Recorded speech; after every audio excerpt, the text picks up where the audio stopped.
Belonging, Seraphina had learned, was a word powerful people used like a lock. They called it honor when they denied it, called it law when they traded it, called it protection when they needed someone small enough to blame. She had spent years believing that if she lowered her eyes, worked harder, and made herself useful, one gate would open and stay open. Instead, every gatekeeper had looked at a wax seal, then at her face, and chosen the seal. Hope had not died all at once. It had been pared down, refusal by refusal, until only motion remained. One foot, then the next, through rain and mud and the ache of being named unwanted. By the time she reached the sixth border cairn, her boots had split at the seams and her wrists burned where old lash marks reopened under wet cloth. The Moonfen sentries did not let her cross the painted stones. Their captain held up a folded decree with Windrider wax and read as if reciting weather. Seraphina, no lineage, listed contagion risk and confirmed thief. Entry denied under Interpack Protection Clause. He did not meet her eyes. Move on before dark. I am neither, she said, voice rough from 2 days without warm water. Check your own healer. Ask any witness from Windrider Lower Kitchens. They can tell you where I was every hour. A younger guard shifted, uneasy, but the captain only set the paper back into its oilskin pouch. We have our orders. At Frost Hollow, the gate mistress laughed softly and said, If Griffin Windrider stamped you cursed, girl, take your curse somewhere farther away. At Ashvine, a clerk in gray gloves dipped his pen, struck Seraphina Starfall from a visitor ledger, and rewrote Seraphina No Name. At 2 smaller packs, she did not even reach the doors. Scouts rode out to intercept her and pointed their spears downhill. At High Pine, an old woman with healer braids pressed dried roots into Seraphina's palm and whispered, Run where kings still keep blood law. Then shut the postern before anyone saw her kindness. By the 3rd night of running, the roots were gone. The rain had turned needling cold, and the mountain road toward Silvermane rose like the spine of a sleeping beast. Windrider Estate had taught her economy of pain. Speak less. Bleed privately. Learn which floorboards complained. Griffin had inherited the estate title young and worn it like a blade. He never shouted when he could humiliate with precision.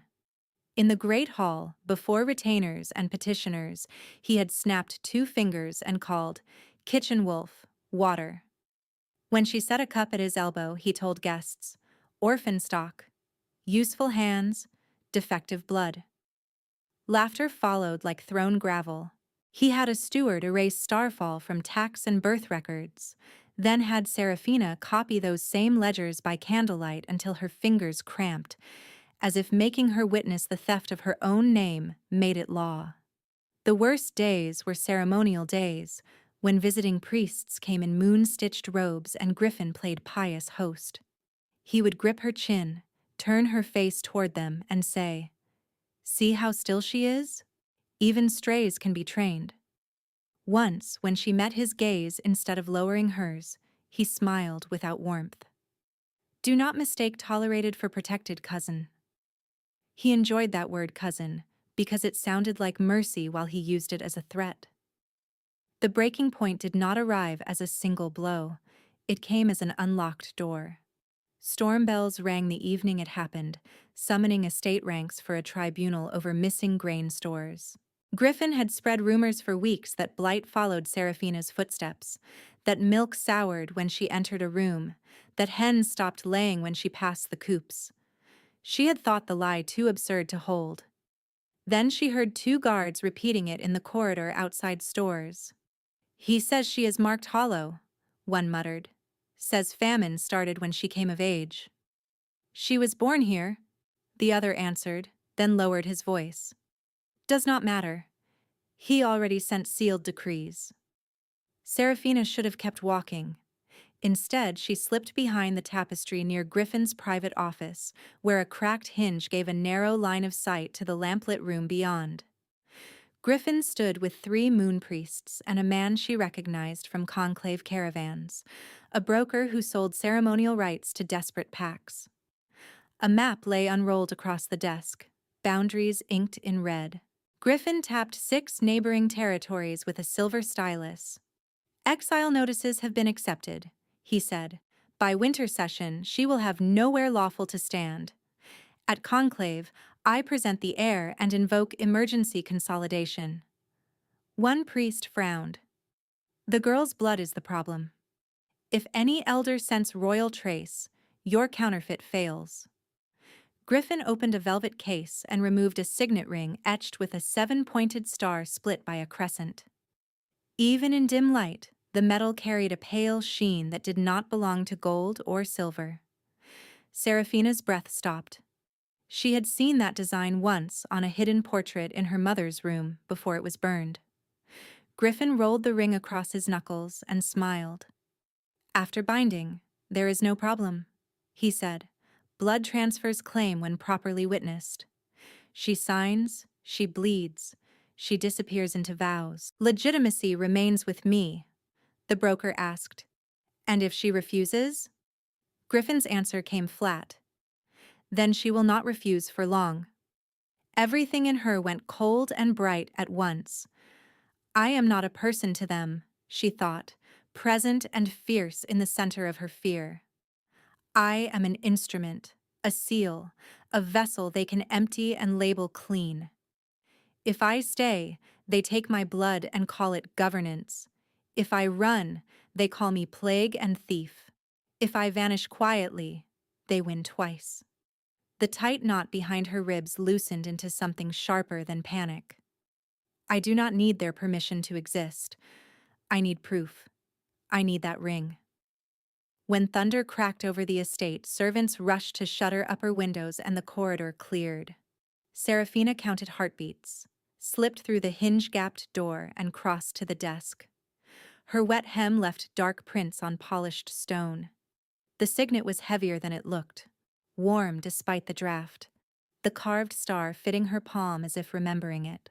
She tucked it into the seam pocket she had stitched into her sleeve months ago for stolen bread. A bitter laugh almost rose at the symmetry. The laugh died when the office latch lifted. She slid beneath the desk as Griffin and the priests re-entered, their robes smelling of incense and rain. From the floor she saw boots, dripping hems, and the edge of the map. Griffin swore softly. "Where is it?" Chairs scraped, drawers slammed. One priest said, "You had it moments ago." "I do not misplace dynastic artifacts," Griffin snapped. "Seal the inner grounds, search all servants. If she runs, post the contagion writ now." A hand seized Seraphina's ankle before she could retreat. She kicked free on instinct, struck shin bone, and bolted. Shouts followed, then the metallic ring of alarm chain. She flew through kitchens where steam and smoke blurred vision, down the scullery stair, across the kennel yard where hounds threw themselves against gates. Rain hit like gravel. Behind her, Griffin roared, "Bring me the ring, and I may leave her tongue intact for testimony." She did not look back again. She cut through vineyard terraces, vaulted a fallen cart, and took the ravine path smugglers used in drought years. Mud sucked at her boots. Once she slid to one knee, palms skidding on slate, and forced herself up before the hounds found scent. The mountain wind carried pine, wet stone, and far-off wolf calls from territories she no longer trusted. Midnight found her at a trader shrine where old offerings rotted in bowls. Dawn found her crossing a rope bridge with 2 slats missing. Afternoon blurred into sleet. 3 days later, Silvermane Fortress appeared through storm cloud, its black walls carved into the mountainside, torches burning blue along the switchback. A tribunal banner snapped over the outer court. She had reached the one place where law was still old enough to remember guests. At the gate, armored wardens lowered spears in practiced unison. "State claim," one demanded. "Sanctuary under blood law," she said, then coughed hard enough to fold at the waist. "Seraphina Starfall. Pursued under forged exile." The warden's gaze dropped to her torn sleeve where the hidden seam had split during the climb. The signet slid out, struck stone, and spun, star crest catching lightning. Voices rose behind the gate. Somewhere deeper in the fortress, a command bell sounded once. "Pick it up," the warden ordered, suddenly wary. She bent, but her numbed fingers failed. The edge of the ring sliced her palm. Blood welled and pattered onto the threshold stone carved with ancient lunar runes. The world did not go silent. It narrowed. From the inner hall came the scrape of a heavy chair pushed back too fast, then the unmistakable cadence of boots descending in long, furious strides. When Alpha King Brennan crossed into view beneath the storm-lit arch, power rolled off him like heat from forge iron, and the wardens dropped to one knee without being told. Seraphina swayed, rain and exhaustion and shock folding together, and lifted her eyes to the king she had never expected to meet. His gaze locked on the blood brightening the rune line at her feet. Amber bled into his irises. The predator in him surfaced all at once. Seraphina had enough strength left for one clear thought, and it was not hope. It was calculation sharpened by fear. If he scents Windrider on me, I am done. If he scents the ring, I am worse than done. The cold bit through her wet clothes and into her bones, but a different heat answered it from the threshold stone, climbing her arm from the cut in her palm as if the carved runes had tasted her and approved. She swayed, boots slipping on rain-slick granite. A captain to Brennan's left rose halfway from his kneel. "Your Majesty, stand back. We have no quarantine confirmation." Brennan did not even glance at him. He came down the final step and stopped a pace beyond the blood mark, broad shoulders filling the archway, dark hair damp from the storm air blowing through the hall behind him. He wore no crown, only a heavy black cloak clasped with a silver wolf head and a plain leather torque at his throat, but authority clung to him more sharply than metal ever could. His attention never left her face. The scent hit her then, sudden and disorienting. Cedar split open in rain, cold iron, and something bright that felt like moonlight on clear water. Not a smell she knew, yet her body recognized it before her mind did. Awareness prickled along her spine. The fortress sounds, the clatter of the gate chain, the hiss of rain on torch basins, all thinned to a distant rush. The warden who had challenged her shifted his spear. "State whether this woman is admitted or removed, sire." Seraphina forced her knees straight and bowed on instinct because etiquette had been beaten into her muscle memory. "Your Majesty," she said, voice breaking, "I invoke guest right and request hearing under blood law." When she straightened, Brennan's expression had gone from shock to controlled, dangerous stillness. He looked at the signet lying between them, then at the blood trail from her hand, then back to her, with a focus so direct it felt like being held in place. "Who did this to your wrists?" he asked, low enough that only the nearest guards heard.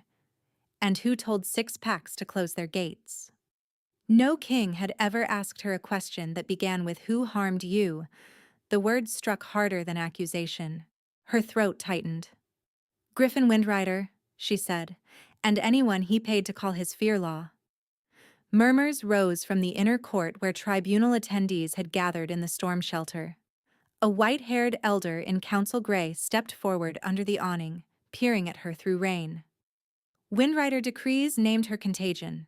If she crossed borders with a false claim, sanctuary can be denied. Seraphina flinched before she could hide it. Brennan noticed, his jaw set. "She crossed with blood on my threshold," he said without raising his voice. "That is not a false claim." The elder opened his mouth again, then faltered when Brennan turned fully toward him. The shift was slight, but the effect moved through the courtyard like a pressure drop before thunder. Hardened warriors lowered their eyes. One younger guard lost his grip on his spear shaft and caught it clumsily against his greave. In the span of a single rain-loud minute, Seraphina watched the fortress choose its axis. Brennan crouched and picked up the signet himself. Water beaded on his knuckles. He turned the ring once in his fingers, the seven-pointed star reflecting torchlight in fractured silver, and for the first time a crack opened in his control. A sharp inhale. The hand holding the ring tightened until tendons stood out against skin. A pale mark crossed the inside of his left wrist, old and jagged, half hidden by his cuff. It flushed red as she watched. He stood too quickly, and the movement made her head swim. Darkness narrowed at the edges of her vision. She reached for the gatepost and missed. A warm hand closed around her forearm before she fell, large and steady, then loosened at once as if he had touched flame. "Do not lock your knees," he said, voice roughened now. "You are safe on this stone." Safe. The word tore through her harder than the cold. I do not trust easy words. I trust ledgers, exits, hidden knives, the weight of proof in my sleeve. I trust doors that can be barred from inside. I trust how quickly kindness can be priced and revoked. Yet he is standing in the rain with his own people watching, touching a stranger he has every reason to refuse, and the body that learned to brace for impact keeps waiting for the blow that does not come. Stay upright. Do not cry here. Do not confuse relief with surrender. If this is another performance, survive it. If it is not, survive that too. She lifted her chin, forcing steadiness. I can stand. Brennan released her immediately.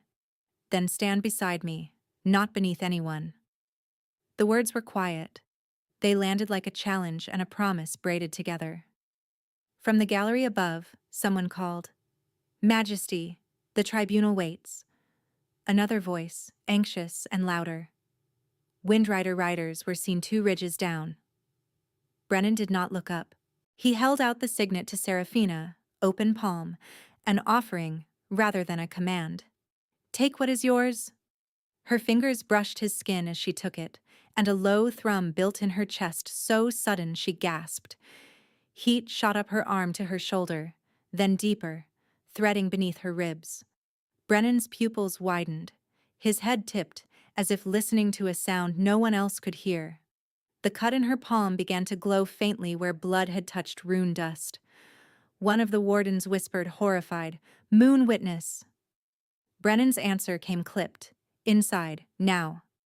He stepped aside to clear the doorway and motioned her through first, honoring guest right in the old form every pack child learned in stories and few rulers still practiced. Seraphina crossed the threshold on shaking legs into a vaulted hall of black stone and blue flame braziers. Wolves carved in relief along the columns seemed to watch her pass. Behind her the gates boomed shut, sealing out wind and pursuit. The sound echoed into her bones. Half the tribunal had followed them into the entrance court by then, elders and captains and sworn clerks with tablets tucked under cloaks. They saw the blood-lit rune on the floor, the ring in her hand, the king's face, and fell into a silence that was not obedience alone. It was recognition of a fault line opening. Brennan faced them with shoulders squared, every inch of him sharpened. "Leave," he said. The white-haired elder stared. "Majesty, protocol requires witnesses if a claimant bears dynastic—" "Leave," Brennan repeated, and this time the Alpha Command unfurled with it, controlled and devastating. Air pressed against skin. Knees hit stone in a staggered line. Even those who did not kneel stepped back as if shoved by invisible force. Seraphina felt it too, a powerful wave that should have crushed her. Instead, it curved around her, fierce and deliberate, like a storm split by a mountain. The elder swallowed, breath thin. "As you command." Within moments, the hall emptied except for Brennan, Seraphina, and 2 oath-bound sentinels stationed beyond earshot at the far doors. Rain drummed against high windows. Blue fire hissed in its basins. The silence between them tightened. Then the bond struck in full. Brennan's hand went to the scar on his wrist as if stabbed. The skin there blazed vivid red, spreading in branching lines toward his forearm like molten ink. His breath caught hard enough to echo off stone. He looked at her with an expression she could not decode at first because it held too much at once. Anger, astonishment, hunger, fear. She felt her own body answer. Heat pulsed beneath her skin, then surged to a near painful brightness centered under her breastbone, where that invisible thread had first tugged. Her pulse stumbled, then synchronized with a second rhythm she could not possibly hear, and yet did, steady and powerful, matching his breaths across the distance. The animal part of her went rigid, alert to him in a way that made no rational sense, and perfect instinctive sense. Brennan took one step toward her, stopped as if hitting an internal leash, and said through clenched teeth, "Tell me your full name." Seraphina Starfall. Her voice came out thin. She swallowed and tried again. Daughter of Elowyn Starfall. At her mother's name, the braziers flared higher. Gold light rippled across the floor runes, weaving around her boots in star-shaped arcs before fading. Brennan closed his eyes for one heartbeat, then opened them with a contained fury that was almost terrifying in its discipline. "I ruled 3 lifetimes without this," he said, more to himself than to her. "Not now, not when every border is tinder." She understood then that his anger was not directed at her. It was directed at timing, at weakness, at fate choosing crisis as its stage. Recognition did not soften him. It exposed him. His perspective cut through for a breath, stark and unwilling.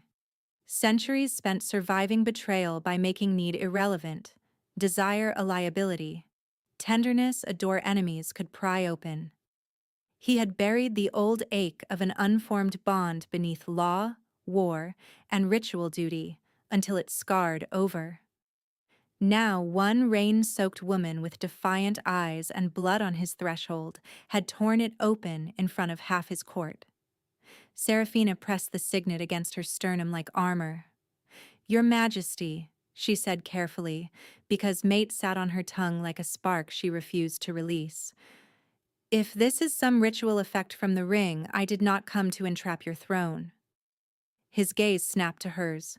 Locked. Unavoidable. "It is not the ring," he said. The thread between them tightened, undeniable. She felt it when he inhaled, felt the minute tremor he suppressed, felt the way distance itself seemed to resist separation.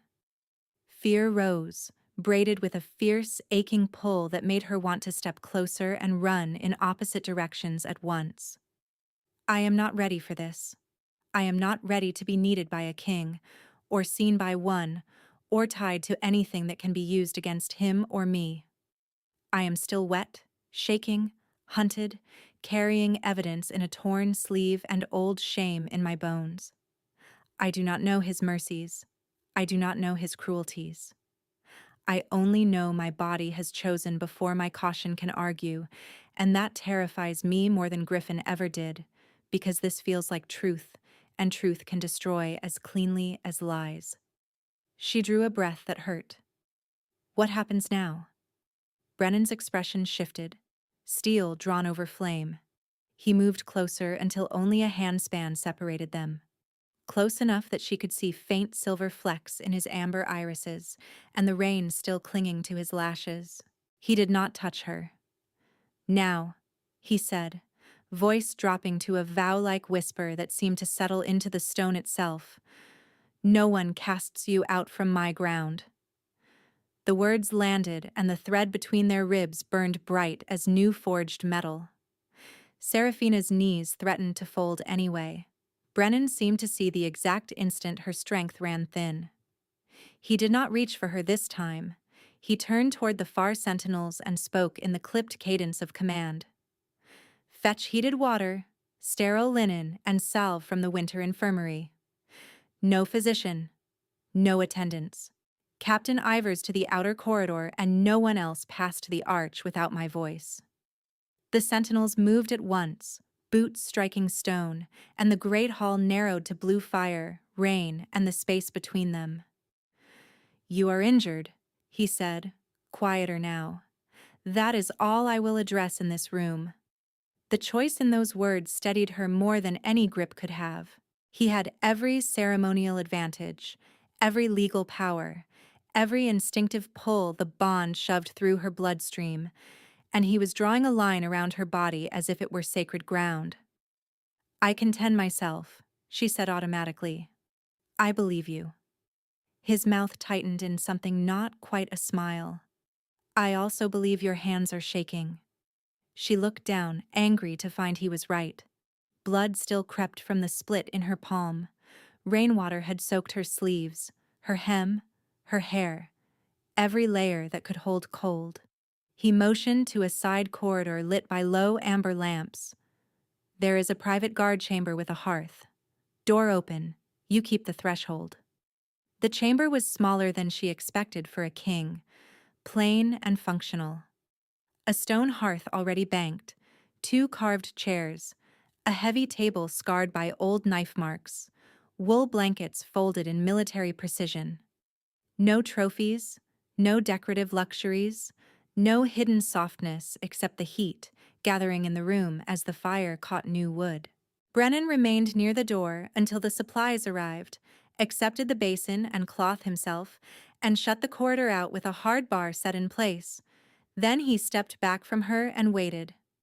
"Sit if you choose," he said, "or stand. I will not touch you without permission."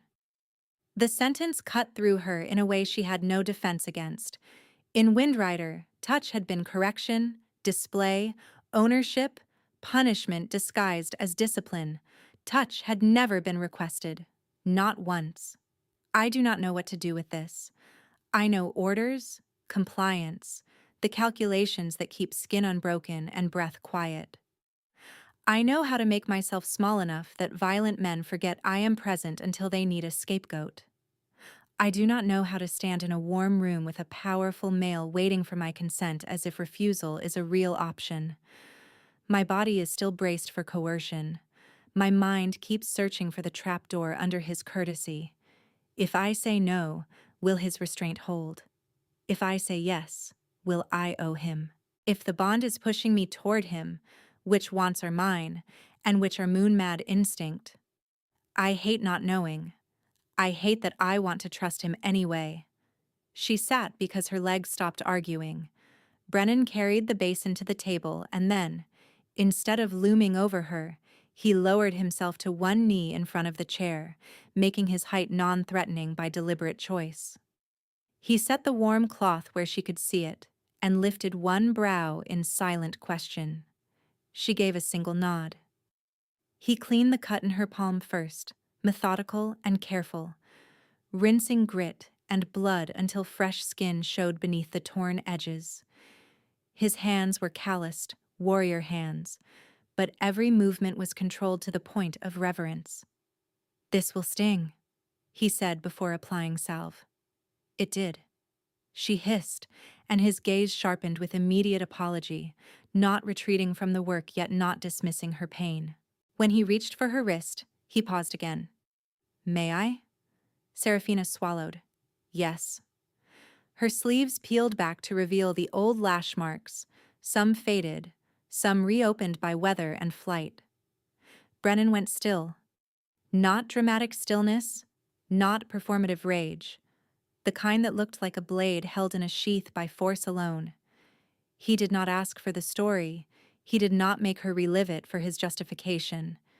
He only cleaned each line with water warmed enough not to shock bruised skin, then spread salve with his thumb in short, precise strokes that never lingered. By the hour the last storm bell gave way to night watch, the shaking had eased from her hands. He rose, crossed to a cedar chest, and drew out a folded cloak lined with gray fur. The clasp bore the Silvermane crest, but where she expected an ownership chain ring there was only smooth metal. He held it out rather than draping it over her. "Fortress colors," he said. "Protection, not possession." Why remove the chain? The question escaped before she could temper it. His expression turned dry in a way that startled her. "Because my reputation for cruelty has been wildly exaggerated by people I did not spare." A laugh burst from her, quick and disbelieving. the first unguarded sound she had made in days. It startled both of them. For a beat the tension thinned, not gone, but breathable. Brennan watched her fasten the cloak with her uninjured hand. "You will have quarters adjacent to mine tonight," he said. "Not in mine. Separate locks. Captain Ivers outside your door, and a female guard posted inside the antechamber if you request it." "You assume I would request that." "I assume you have survived men who called control protection. I will not resemble them." The bond flared again. Not the blinding strike from the hall, but a steady current under her skin, warm where fear had lived. Brennan felt it too. His breath caught and steadied.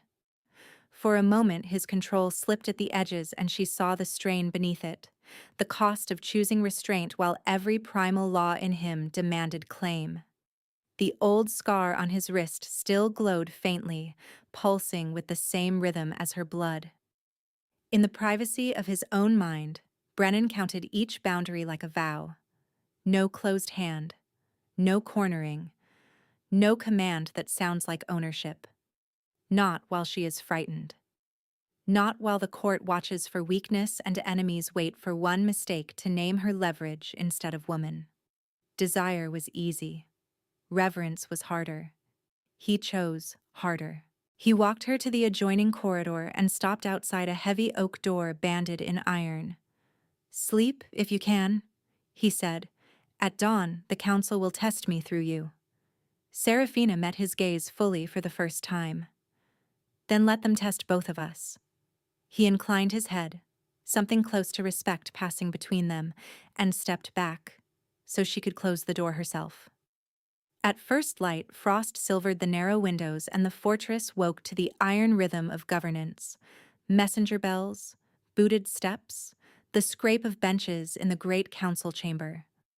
Serafina entered beside Captain Ivers in the Silvermane cloak, her signet secured at her throat on a plain cord Brennan had provided, visible by intent.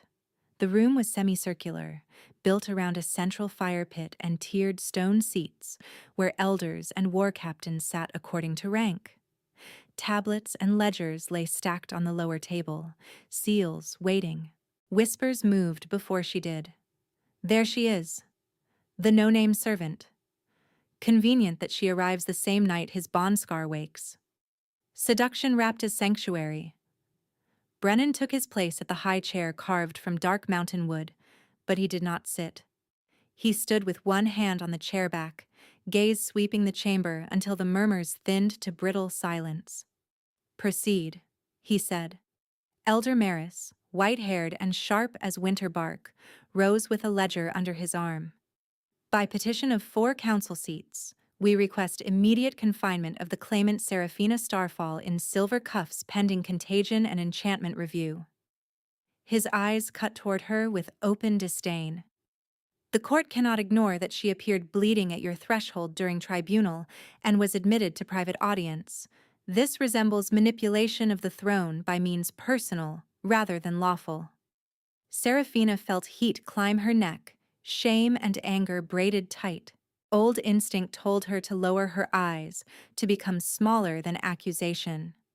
The bond answered with a hard pulse beneath her ribs, a reminder that she was no longer alone in the room. Brennan descended the 2 steps from the dais and placed himself between her and the council table. "Repeat the charge clearly," he said to Maris, "so the record holds your exact language." Maris lifted his chin. "I submit that the claimant used feminine leverage to compromise sovereign judgment and should be restrained for the protection of this pack." The chamber erupted into overlapping voices, some agreeing, some protesting, all feeding the fracture Griffin had planned. Brennan raised one hand. Silence slammed down. When he released his alpha aura, he did it with surgical precision. Pressure rolled outward, heavy and undeniable, enough to drive seasoned captains to one knee and force elders back against carved stone. Ink pots rattled. Flame bowed in the fire pit. Serafina felt the force brush her skin and divide around her again, unyielding toward others, careful with her. Control that absolute frightened and reassured in equal measure. Guest right blood law predates this council and will outlast it, Brennan said, voice carrying to every tear. She entered by threshold claim, blood witnessed on lunar runes. Harm, seizure, or humiliation of a lawful guest under my roof constitutes treason against crown and pack alike. Maris fought to stand fully and failed halfway. Even kings are not above scrutiny. Correct, Brennan said. Challenge my judgment, not her humanity.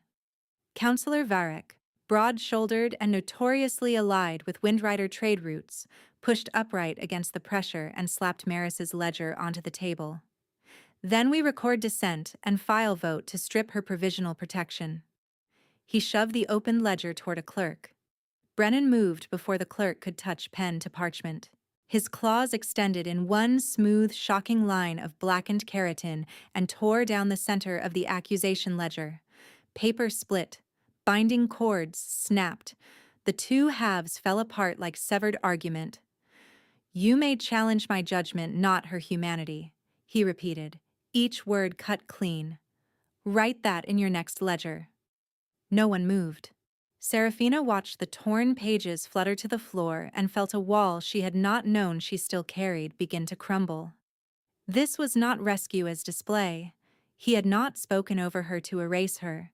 He had drawn a boundary in law and blood and dared his own power structure to cross it. The difference was non-trivial, and she felt it in her bones. Maris's voice came thinner now, less certain. If Windrider sends formal protest, he already has, Brennan said. 3 riders at dawn with terms. Surrender Serafina Starfall in exchange for peace. His gaze hardened to flint. Their response was logged, their seals copied, and their offer rejected. External contact acknowledged for the record. That detail shifted the room more than his aura had. The council had expected secrecy. He gave them procedure, evidence, and an official stance before they could frame him as reckless. He turned slightly, enough for her to step into the space beside him if she chose. Serafina hesitated 1 heartbeat, then moved forward until their shoulders nearly aligned. I request to speak, she said. No one granted permission. She took it anyway. I was turned from 6 packs under forged decrees. I was named Contagion to hide a theft of lineage. If this council wants inquiry, conduct one in open record. Test my blood with your healers. Verify seals against origin wax. Compare exile scripts to Windrider archive hands. But no one puts cuffs on me to make themselves feel lawful. Her voice shook only once, then steadied. Several elders looked away first. Brennan did not smile, but something in his posture eased, as if a held breath had finally left him. Petition accepted, he said to the chamber. Full review at second bell. Until then, she remains under royal protection and guest right. Any breach answers to me. The council session fractured into procedural motions, clerks scrambling to rebuild records from memory and surviving notes, captains sent to verify seals, healers summoned under oath. Serafina barely heard the details. What she heard was the echo of his sentence in the hall last night, and again now, in a room full of wolves who had expected her to bow or break. As the chamber emptied for recess, Brennan inclined his head toward her, formal in front of witnesses, quieter beneath it. You held your ground. She looked at the torn ledger halves, at the elders forced to reckon with her as person rather than rumor, and then back at him. I am starting to believe this one might hold me with it, she said, touching the cloak clasp, instead of bind me with it. His amber gaze warmed, not triumphant, simply present. Keep testing it, he replied. I intend to pass. Keep testing it, he replied. I intend to pass. Captain Ivers appeared at the chamber doors before Serafina could answer, breathing hard but controlled, one fist to his chest in salute. Majesty, intercept at the east switchback. Windrider envoy under white cloth and Moon Priest escort. They carry sealed terms and demand immediate witness before council quorum returns. Brennan's expression did not change, but the air around him tightened. Bring the seals to the map room. Disarm the escort, separate them, and post 2 truth centers.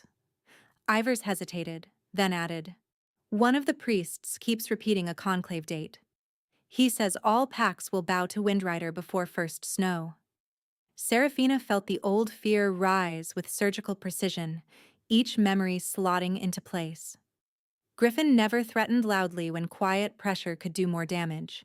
He did not want her dead in secret. He wanted her erased in public and called it procedure. The map room lay just above the council tiers, windowed on one side with a view of the storm-cleared ridge. Cold light cut across a central table carved with territorial lines, trade paths, and ritual grounds marked in silver inlay. Brennan stood opposite Seraphina while Ivers placed 3 oilskin packets between them.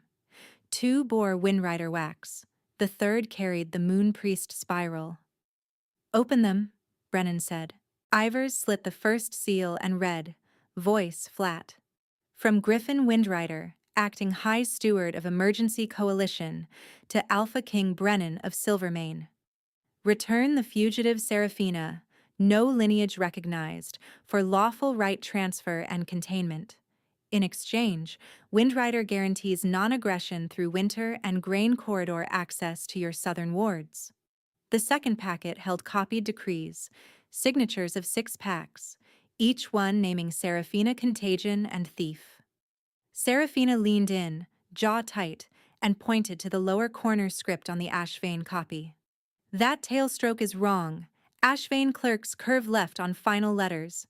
Griffin's scribe hooks right. He forged the confirmations, then circulated them fast enough that no one checked origin books. Brennan looked from the page to her, then nodded once to Ivers. Archive comparison. Now. The priest packet was shorter, written on ritual vellum that smelled faintly of myrrh and old smoke. Ivers read slower this time. At conclave, a bloodline dispute shall be solved by binding witness, present claimant and signet or forfeit petition rights across allied packs. He swallowed. Failure to appear confirms false blood and permits corrective transfer under priestly authority. Seraphina's fingers went to the ring at her throat on instinct. Corrective transfer means blood binding. Brennan's gaze sharpened. Explain it for the record.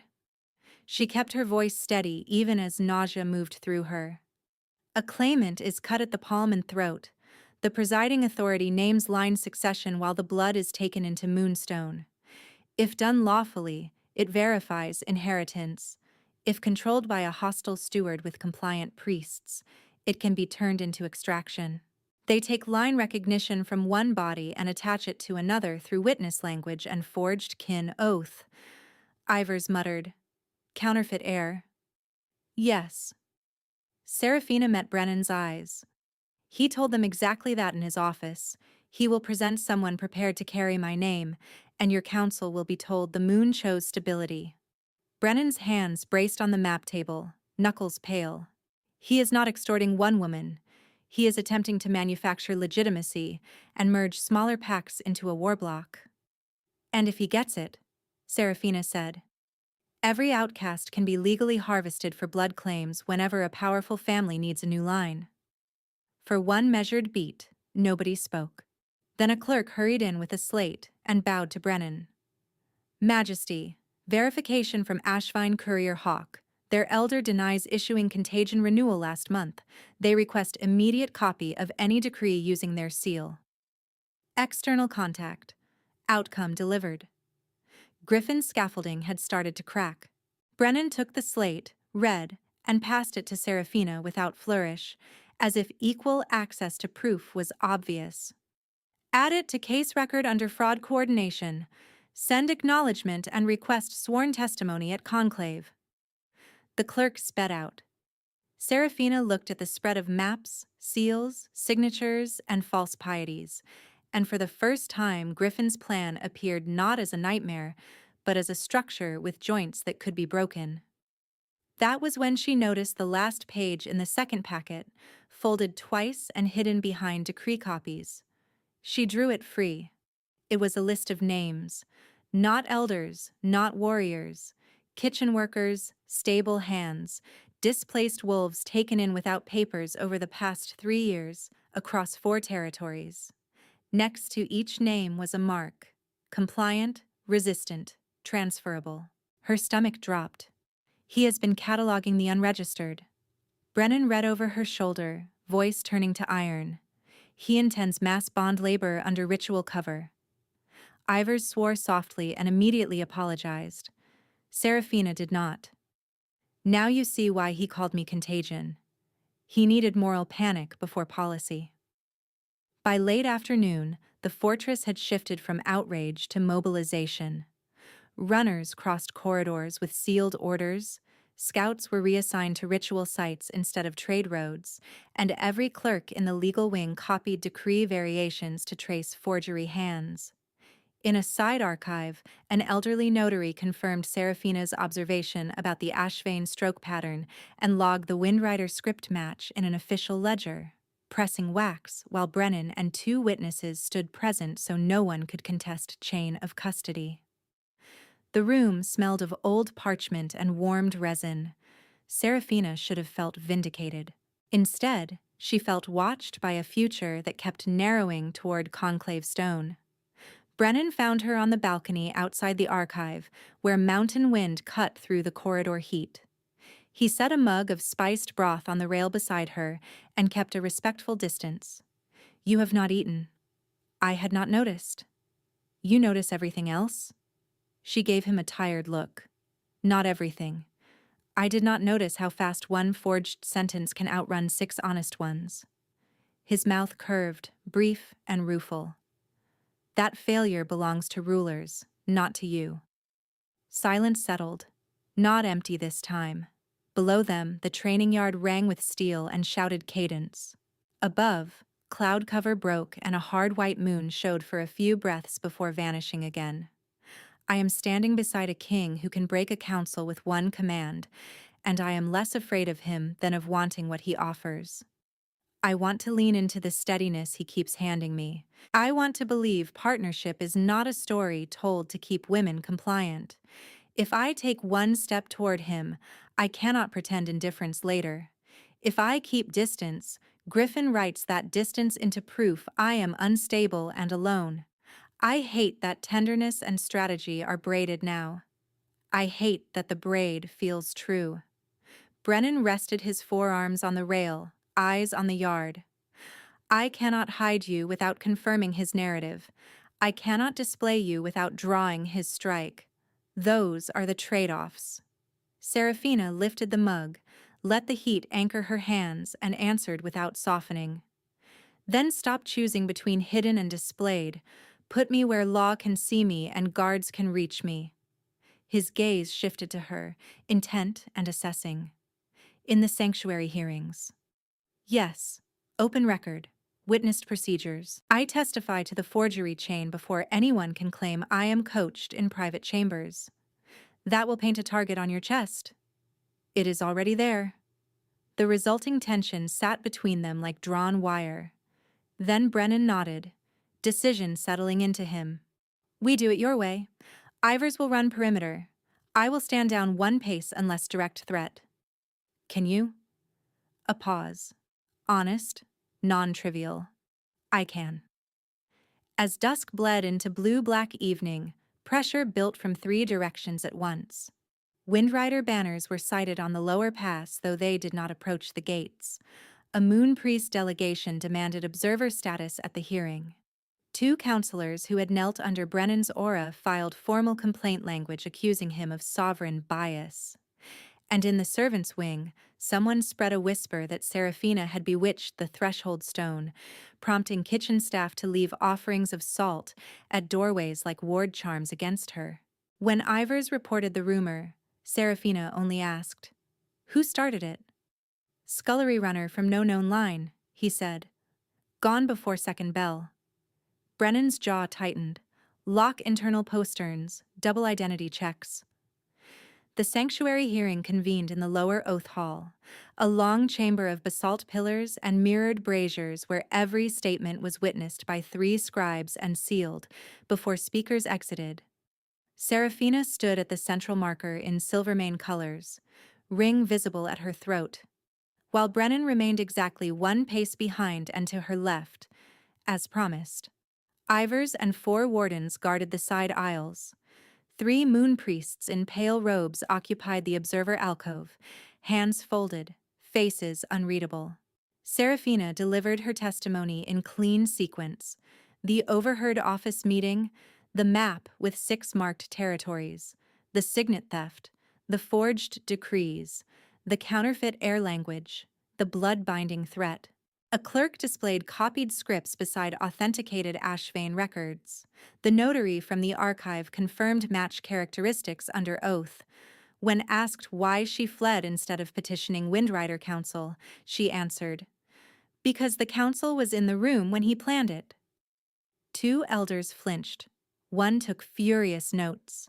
Then the oldest moon priest rose from the alcove without permission and asked to inspect the signet for ritual integrity. Brennan's shoulders went rigid, but he did not move from his assigned pace. Seraphina weighed the room. Refusal could be framed as concealment. Compliance could be weaponized. She held out her hand. "You may inspect. You may not remove it from my skin." The priest bowed, almost gracious, and approached with a shallow silver dish in both hands. Incense smoke curled from black grains at its center, sweet at first breath, bitter at second. Ivor stepped forward sharply. "Extinguish that. No unsanctioned compounds. Merely sanctified resin," the priest said. Brennan inhaled once and snapped, "Wolfsbane ash." Everything happened in a single violent cascade of motion. The priest flung the dish into the nearest brazier, and gray-green smoke erupted across the hall. 2 observer priests tore off outer robes to reveal chain cords etched with runes and whipped them toward Brennan. Not to kill, but to pin. The link striking stone and igniting with pale light that locked around his wrists when he blocked the second cast. He hit one knee with a guttural curse, alpha aura surging and stuttering against the wolfsbane burn. Wardens charged. 1 priest went down under Ivers's tackle. The other vaulted the witness rail and drove straight for Seraphina with a hooked restraint pole meant for transport captures, jaws set in grim purpose. Seraphina ducked the first sweep and felt the hook scrape her cloak clasp instead of her throat. The signet cord snapped free and swung. She caught it with her injured hand, pain flaring bright. Across the smoke, Brennan roared her name, straining against rune chain that bit deeper each second. The second priest slammed a carved token against the floor at Seraphina's feet. Runes flared in a tight ring around her boots, rising like thin bars of moonlit iron. Critical trap. Triggered. And the bars were closing. They cinched from ankle height to her knees in a breath, moonlit iron lines humming with a priestly cadence that made her teeth ache. Smoke thickened from the poisoned brazier, turning the oath hall into shadow and silver glare. Ivers had 1 priest pinned against a pillar, but the second drove forward with the restraint pole raised for another strike. Brennan fought the rune chain on one knee, wrists burning where Wolfsbane script bit into skin, each surge of his strength feeding the lock instead of breaking it. Then the great doors slammed inward. Windrider wolves poured into the chamber beneath a white envoy cloth they dropped the instant they crossed the threshold. At their center walked Griffin, dry despite the storm outside, dark coat immaculate, a ceremonial staff in one hand and a smile that had always meant someone else was about to pay for his ambition. He took in the smoke, the trapped king, Seraphina in the rune ring, and looked satisfied. "Thank you," he said, voice carrying through the chaos. "You saved me the trouble of hunting you through mountain tunnels." Brennan's answer came as a low, ragged command that shook stone. "You entered under false peace." Griffin barely looked at him. "I entered under necessity." His gaze fixed on Seraphina. "Cousin, Give me the signet, and this can still be called orderly. The bars climbed to mid-thigh, tightening. Seraphina tested one with her palm and felt the current bite. Not steel. Ritual compression, built to hold a claimant upright while blood was taken. Around her, wardens clashed with Windrider soldiers in hard, controlled strikes, boots sliding on ash and spilled ink. No one had room to fully shift. That had been part of Griffin's design. He lifted the staff and tapped it once on the floor. The rune lines around Brennan flared a sick green-white. Brennan's jaw clenched so hard the muscles jumped under his skin. Wolfsbane lattice keyed to his pulse, Griffin said, almost conversational. The harder he pushes, the faster it reaches his heart. You always did force others to bleed for your choices, Seraphina. Try something new. Comply. For one vertigo-sharp moment she was back in Windrider's upper hall, 13 and barefoot, listening outside a door while men decided where her life fit in their ledgers. The old reflex screamed at her to bargain, to survive this minute and think about justice later. I survive by yielding. I survive by silence. I survive by being useful to the cruelest voice in the room.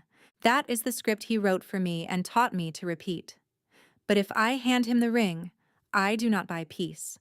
I buy a prettier cage with more witnesses. If I freeze, Brennan dies by inches in front of me, and Griffin calls it legal necessity. If I wait to be rescued, I stay exactly what he named me, transferable. No, not again. Not ever again. She drew herself upright inside the shrinking ring and met Griffin's eyes. You forged 6 decrees, bought priestly language, and catalogued unregistered wolves for labor transfer, she said. Orderly was never your goal. Ownership was? His smile thinned. Big words from kitchen stock. A third alarm bell rang from somewhere above the hall, deep and iron-heavy, and the sound pulled more witnesses to the upper gallery. Council elders, visiting alphas, sworn clerks clutching tablets. Griffin had wanted a stage. He had one. He spread his free hand toward Brennan. Last offer. The signet for the king's life. Seraphina looked at Brennan. Pain had blanched his face, but his gaze was lucid and furious, fixed on her with an argument he could not voice through clenched control. Do not trade yourself for me. The bars reached her hips. She moved, not toward Griffin. Down. The ring's edge had cut her earlier. Now she dragged that same sharp star point across the center of her palm in one swift line, hissed at the sting, and slammed her bleeding hand onto the moon-etched token the priest had dropped at her feet. Blood filled the carved grooves. Light detonated up her arm. The trapping bars shuddered. Griffin snapped, "Stop her!" 2 Windrider guards lunged, but the ring blew outward in a burst of silver-gold force that threw them back, without breaking bone. Pure displacement and command. The smoke ripped apart in spirals. Under the soot-black stone, older lines woke. Concentric circles carved long before Silvermane walls had been raised, the emergency conclave lattice hidden beneath the oath hall. Seraphina stepped to the center marker as if it had been waiting for her. Witness right, she said, voice shaking only at the first word, then stronger. By blood, by moonstone, by contested crown, I call memory truth. The signet at her throat burned hot. Starfire spilled from the cut in her palm onto the floor runes, racing through every carved channel. Light shot up the pillars and across the gallery rail, touching every elder and alpha with a bright thread at the wrist. Gasps broke around the chamber as the rite took hold. Griffin swung his staff down to interrupt the circuit. Seraphina lifted her hand and the staff stopped inches above stone, caught in invisible strain. Brennan stared at her, stunned through pain, as power answered her without hesitation. Memory truth, she repeated, and the hall fell into shared vision. They saw Griffin in his private office, tapping 6 territories with a silver stylus, saying exile notices had been accepted. They saw the velvet case open, The star signet turned in lamplight. They heard him. After binding, legitimacy remains with me. They saw the list of unregistered names, each marked compliant or transferable. They watched moon priests accept sealed coin, watched false script copied over authentic hands, watched the white envoy cloth packed beside rune chains and wolfsbane ash before dawn. The vision snapped away. Real stone returned. No one in the hall looked uncertain anymore. Seraphina drew breath like someone surfacing from deep water and raised her voice to the gallery. Formal charges against Griffin Windrider, forgery across pack borders, conspiracy to enslave unregistered wolves under ritual cover, attempted regicide by poison rune, and treason at witness hearing. Brennan tore one wrist free with a raw shout as the exposed lattice flickered. He pushed to stand. She turned to him, power still ringing through her blood. "Stay back." It was not defiance. It was command, clear and public. Brennan stopped. Every instinct in him strained toward her, but he obeyed, chest heaving, eyes gone feral with worry and pride in equal measure. Griffin's face finally cracked. "You think a parlor trick makes you sovereign?" He dropped the staff and shifted mid-lunge, bones rolling under skin in a brutal, efficient transformation, claws striking sparks from stone as he drove straight for her throat in front of the entire assembly. The attack erased any remaining ritual protection he might have claimed. Seraphina did not retreat. She opened her bleeding hand toward him. Silver gold chains erupted from the runes, not metal but royal command made visible, and wrapped his forelegs and chest in a crossing bind. He hit the moon-carved dais hard, pinned on his side, snarling and fighting the restraint until the chains tightened at each struggle. "You were bred to serve me!" Griffin spat, voice rough between shifted teeth. Seraphina stepped close enough that he had to look up at her. "You mistook silence for submission, kneel to the blood you tried to bury." The chamber went still enough to hear the braziers hiss. She extended her hand toward the council table. A ceremonial adjudicator blade rose from its stand and flew to her grip, hilt first, as if the room itself recognized jurisdiction. She touched the blade tip to Griffin's shoulder where his rank sigil was stitched into torn fabric. "By witnessed right and confessed act," she said, each word carrying to the gallery, "I strip you of pack rank, council petition, and stewardship claim." The sigil darkened, then ash-marked under starlit heat. Guards moved in. Griffin twisted with a last burst of strength, one chain snapping at the edge, and clawed for her knee. Seraphina pivoted and drove the ceremonial blade down through the leather of his sigil hand into the dais stone beneath, pinning his palm without striking deeper. He roared, shocked more than wounded, and the remaining chains locked. "Authority ends here," she said. Ivers reached her side with two wardens at his back. "Orders, my lady?" "Obsidian cells," Seraphina replied, not taking her eyes off Griffin. "Life imprisonment under conclave seal, no private visitors, no priestly access without three-pack witness." Griffin's fury had gone ragged now, disbelief bleeding through it. "You cannot hold what you are? They turned you away 6 times." She pulled the blade free and stepped back, as guards hauled him upright in chain restraints. "They did," she said. "Watch them answer for it under my law." The Windrider soldiers who were still standing dropped their weapons one by one as Silvermane wardens closed in. In the gallery, Elder Maris bowed first, stiff with shame, but unmistakable. 2 visiting alphas followed. Then more, a ripple of bent heads as the witness truth settled into governance. Brennan reached her only when the last hostile was disarmed. He stopped a respectful pace away, breathing hard, wolfsbane burns angry on his wrists, and looked at her as if seeing the shape of the future rewrite itself in real time. Seraphina's hand still bled onto the moonstone lines. She barely felt it. "Record it all," she said to the clerks, voice hoarse and unwavering. "Every charge, every witness, every seal. Quills began to move. No one tried to cast her out. No one tried to cast her out. And Seraphina made certain no one could rewrite what had happened. She stood at the clerk table while smoke thinned and called each item into record by name. The star-etched signet, the forged exile packets, the hidden list of unregistered wolves marked compliant and transferable, the priest vellum demanding blood binding at conclave, the wolfsbane ash scraped from the brazier lip, the rune token used to cage her, and the torn halves of Maris's accusation ledger. 3 scribes sealed each entry. Ivers carried the evidence chest himself to the inner archive, and Brennan ordered dual key custody. 1 key with the crown, 1 with the court notary.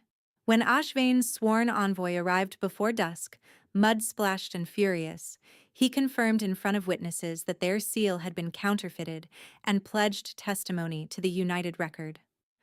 Varek, pale and sweating, tried to frame his Windrider ties as ignorance. Seraphina required him to sign restitution rolls for every worker moved through those routes and stripped him of trade authority pending tribunal. Maris bowed again, lower this time, and admitted he had seen contradictions weeks ago and chosen silence because conflict felt costly. She did not spare him consequence, but she did not exile him. She assigned him to the first sanctuary bench under public oath, where he would hear every outcast claim he once dismissed. The scullery runner who seeded the salt door rumor never surfaced. Ivers posted the finding exactly that way in the official minutes. Source unidentified, likely paid courier, no body, no false closure. By full dark, the fortress had gone from battle noise to ritual quiet. Brennan met her outside the Moonwell chamber with fresh bandages on his wrists and restraint carved into every line of his body. The Moonwell was circular and open to the sky, winter stars visible through a stone oculus. Water moved in a shallow silver pool around a black dais carved with old lunar script. 4 sworn witnesses waited at the perimeter: Ivers, the court notary, Elder Maris, and Captain Eleni from the Women's Guard, chosen at Seraphina's request. No one stood close enough to intrude. Brennan stopped 1 arm's length from her. "I will ask once in full, and you may refuse without debt," he said, voice low but carrying cleanly in the chamber. "Do you consent to a mate mark from me tonight, at your neck and shoulder, as vow of protection and equal bond, witnessed and recorded?" Seraphina felt her pulse in her healing palm, in her throat, in the bright thread that had bound itself to him since the threshold stone. Fear was still present, but it no longer held the center. Choice did. "Yes," she said, "I consent." The witnesses spoke their acknowledgement in turn. The notary set stylus to wax tablet. Brennan stepped closer, slow enough for her to halt him at any point, and lifted his hand to her jaw without touching. Another pause. Another choice. She tipped her chin, granting it. His fingers were warm when they finally settled against her skin. He brushed damp hair from her shoulder and bent, breath skimming the mark where neck met collar. The first press of his teeth was careful, almost testing, then firmer as the right answered. Pain flared sharp and white. She did not pull away. The flare broke into heat, then into a rushing current that moved through her chest like river water finding a blocked channel and clearing it in one relentless surge. The bond lit under her skin in fine gold threads, visible for a heartbeat at her throat, across her clavicle, down her sternum. Brennan made a rough, reverent sound against her shoulder as the mark sealed. "Mine," he whispered, not as ownership, but as recognition. Seraphina's hands had found his forearms without her deciding to place them there. She felt the answer rise from somewhere older than fear. "Yours," she breathed, and then, with steady certainty, "Mate." The chamber air warmed.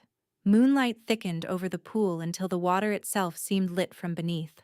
Brennan lifted his head, eyes bright with a depth of feeling he had hidden from everyone else. and rested his forehead against hers, while both of them caught breath around the shock of completed connection. Then Seraphina stepped back half a pace and held his gaze. "My turn," she said. Custom did not ask that of queens. She asked it anyway. Brennan's throat worked once. He nodded and turned, baring the base of his neck, every powerful line of him gone still in deliberate trust. "Do you consent?" she asked, clear enough for witnesses and law. "To my mark in return. Equal claim. Equal vow." His answer came immediate and unguarded. "Yes, I consent." She placed one hand on his shoulder for balance, felt the hard muscle tense under her palm, and bit at the junction of neck and spine where his scent was strongest and his pulse undeniable. Pain sparked through him, through her, then transformed into the same fierce heat, doubled now, circling back and locking. The gold-threaded bond flared across his skin to meet hers, weaving a visible line between their marks before sinking inward. "Mine," she whispered into his skin, and felt him shudder. "Yours," he answered, turning back to her. "Mate." Witnesses remained silent, but she heard Ivers exhale a sound very close to relief. Maris knelt first, then the others, not to Brennan alone this time, but to both of them standing in the same circle, marked and equal. Brennan cupped her face with both hands, careful even now.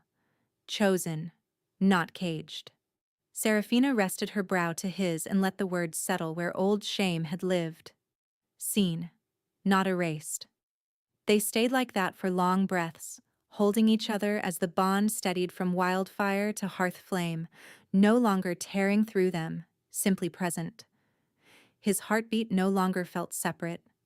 Neither did hers. At dawn, frost edged the fortress banners, and every pack that had once denied her stood in the great court beneath those same mountains.